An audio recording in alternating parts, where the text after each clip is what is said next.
నా తుంగతుర్తి ప్రజలకు నమస్కారములు. నిన్న నుంచి ఒకటే అయినోడు కానోడు ఒకటే మా కిషోరన్న పైన బాగా మాట్లాడుతున్నారు. అసలు మీ స్థాయి ఏందో, మా కిషోరన్న స్థాయి ఏందో తెలుసా మీకు? కిషోరన్న స్థాయి తుంగతుర్తి ప్రజలకు తెలుసు, మీ స్థాయి ఏందో తుంగతుర్తి ప్రజలకు తెలుసా? అసలు అసలు మీరు ప్రజలకు తెలుసా ఎవరు? అసలు ఇంతగానో విమర్శిస్తారు, ఇంతగానో చేస్తారు. మరి రైతులు ఒక దిక్కు ఆత్మహత్య చేసుకుంటారు, మరి దాని మీద ప్రశ్నించరు.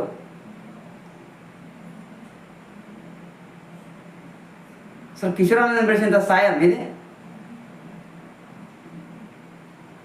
ఈరోజు లోకలు దొరికిరు, వాళ్ళు ఎమ్మటి పోయి ₹1,00,000 2,00,000 తీసుకొని వాళ్ళ దిక్కు మాట్లాడక నేను పెద్ద నాయకం అయిపోతారా?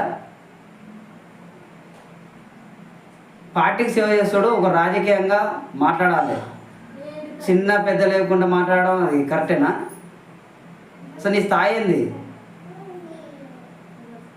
ఎప్పుడన్నా నువ్వు అసలు వ్యవసాయం చేసినావా?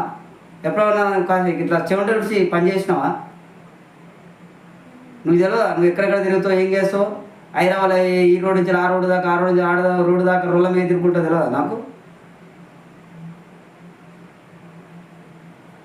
నీ స్థాయి ఏందో తెలుసుకొని ఫస్ట్ కిషోరన్న గురించి మాట్లాడు. నీ స్థాయిని మించిన మాటలు మాట్లాడితే నేను కూడా మాట్లాడాల్సి వస్తుంది. మాకు లేవా నోరులు?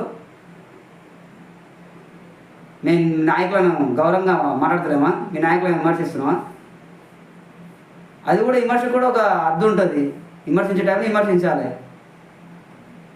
అవును, మా కిషోరన్న అన్నాడు. ఎవరు మా కిషోరన్న? రైతులు ఆత్మహత్య చేసుకుంటారు, తులం బంగారం అన్నారు. మహిళలు 18 నెలల మహిళలకు 25,000 అన్నారు. 2,00,000 రుణమాఫీ అన్నారు. ఏమైనా గెలిచినా ఏమంటే